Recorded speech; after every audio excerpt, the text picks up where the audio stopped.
Welcome back on board the Starship, and we're talking with UFO researcher David Cayton.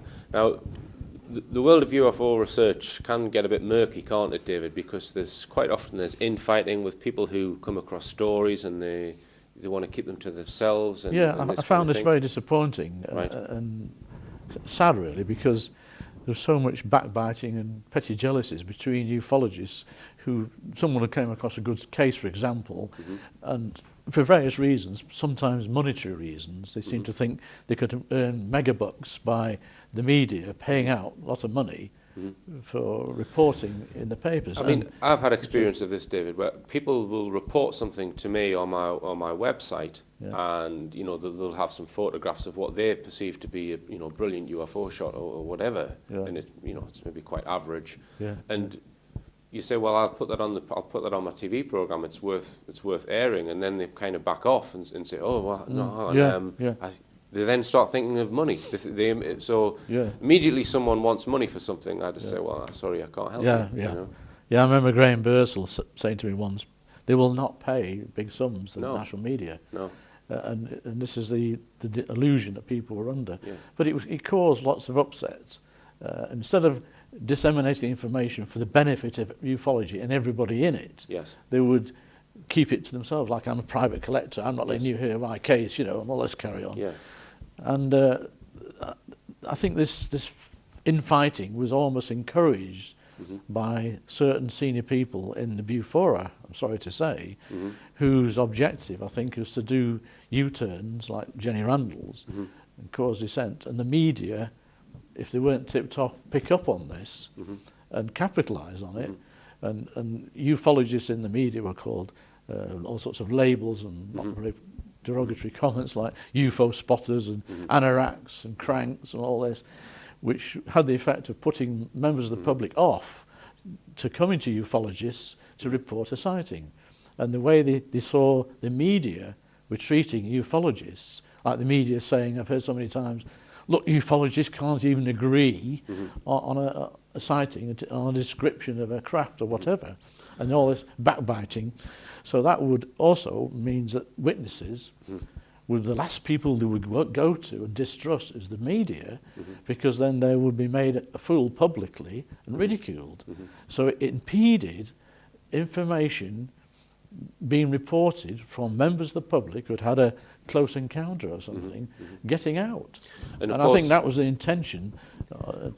Without mentioning any names, we suspect that certain people who do get a lot of media attention, we often wonder, whose agenda they are following. And why would somebody want to spend all of their life proving that something isn't true or a phenomenon isn't real, and that's all they're doing. To me, it doesn't seem that you would motivate yourself just to do that. That perhaps there is some hand at work from an authority, who knows what it is, that's making people take this particular stance. Yeah, and to do it, for a decade or more continuously. You would put yourself off, wouldn't you? If you would lose interest. Eventually, if you think there's nothing to it, eventually you think, well, I've done enough research, there's nothing to it, I'm now going to go and... Go fishing or something. Yes, go fishing, exactly. But they don't, they stick at it for decades. Yes. Pouring cold water on cases and sometimes coming up with preposterous explanations for concrete cases. Yes. Okay, and what about, we were talking about Harry Harris earlier on, and Harry has been very much involved with abductees. There's people who claim to have been, in their sleep, taken on board UFO craft and had operations done on them interfered with by extraterrestrials. It sounds unbelievable, but if you follow the work of people like Professor John Mack and Bud Hopkins, this is a real phenomenon. This is happening. And Harry Harris was a British researcher who regressed a lot of people. I actually attended 4 of the hypnotic regression sessions. A couple of witnesses I found myself, which I handed to Harry. And I was always very sceptical about hypnosis, I suppose, born by these stage hypnotists.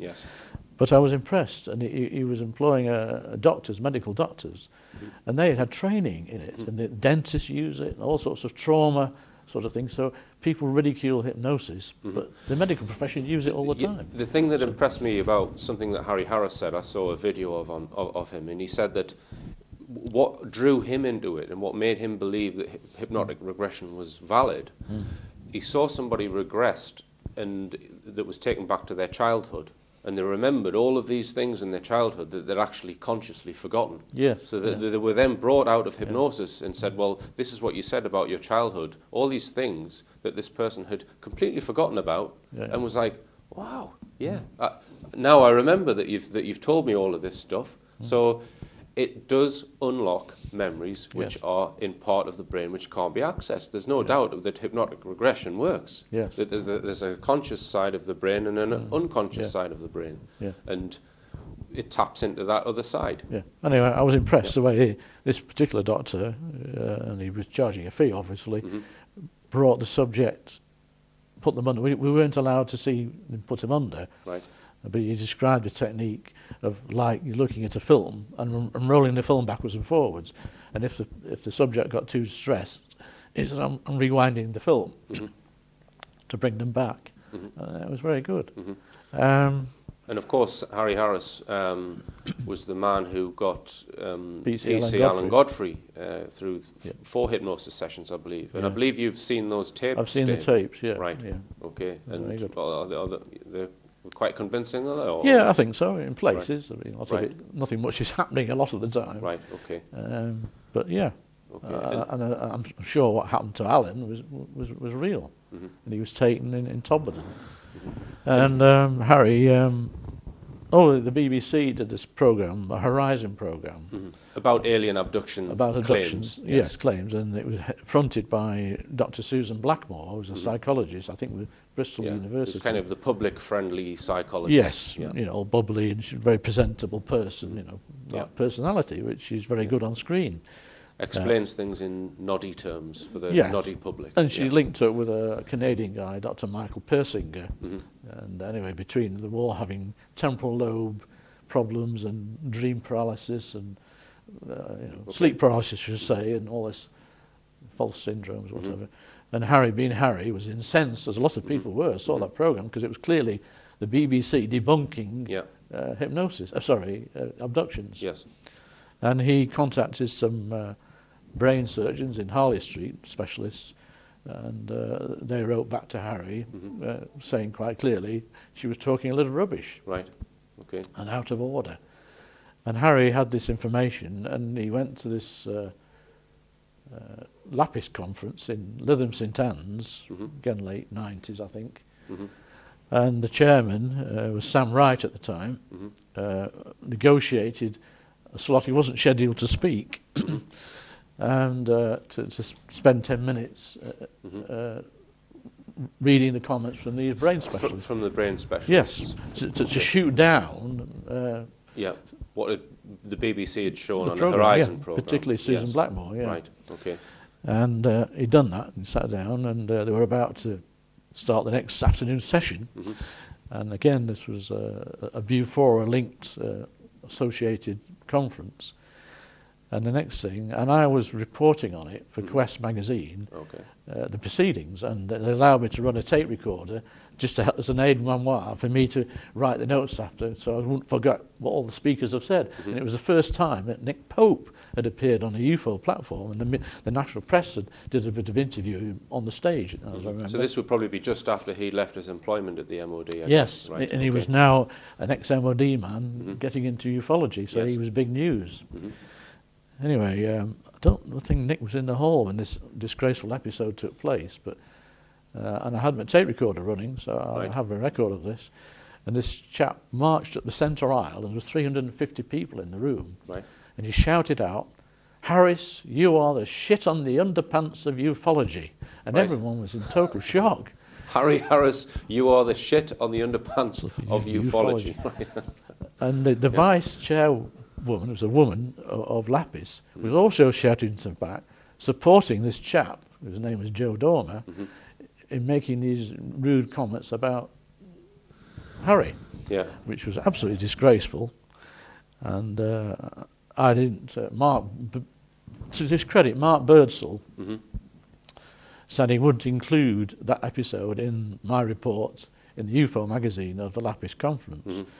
But again, it was a sign to me that there was this trouble between ufologists. And I found out that the reason why he did this was because it was P.C. Allen Godfrey again, the hypnosis tapes we mentioned earlier.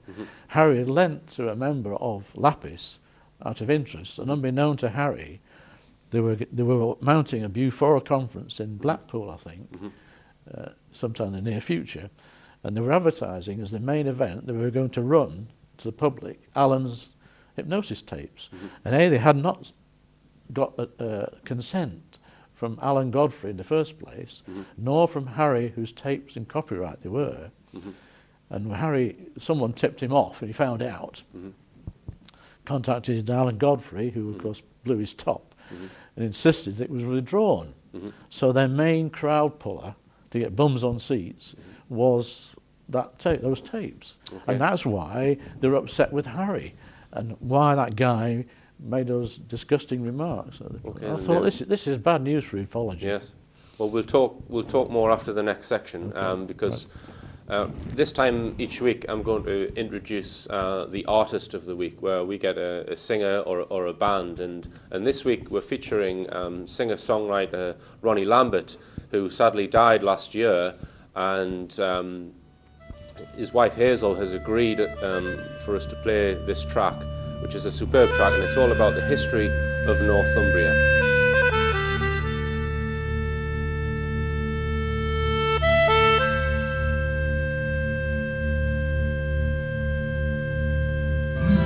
From the Tweed down to the Tees, from the Cheviot Hills to the Great North Sea, lies a realm of days gone by, steeped in bloody war and filled with battle cry. Once came the mighty hand of Rome, reached these distant shores and made this land her own. And we took 400 years to civilize. As soon as she was gone, the work of her hand we despised. I can hear the Vandals cry, this is my land, Northumbria, this is my land, Northumbria.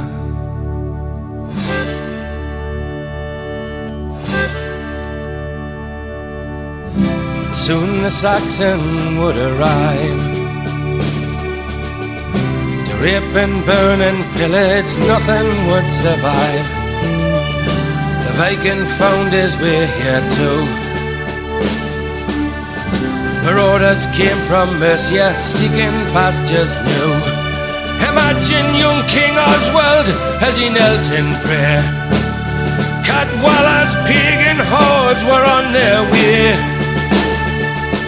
He fought them down from Heavenfield to Hexhamshire. Those Welsh invaders died that very day.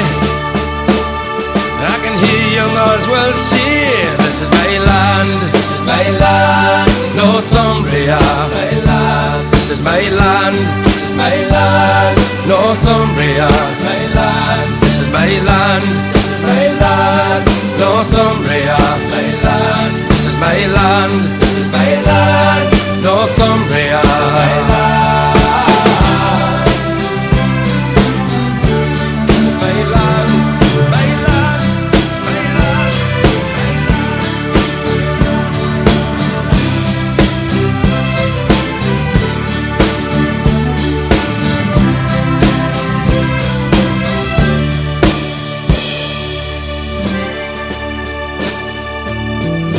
Kings have come and gone for years, and the kingdom of Northumbria has drowned in many tears. Yet her pride and spirit still prevail, in a history, in a culture, and a wealth of ancient tales.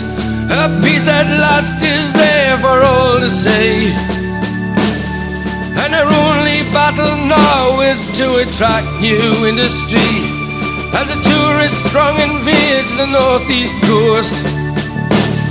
They find themselves confronted with a warm and friendly host.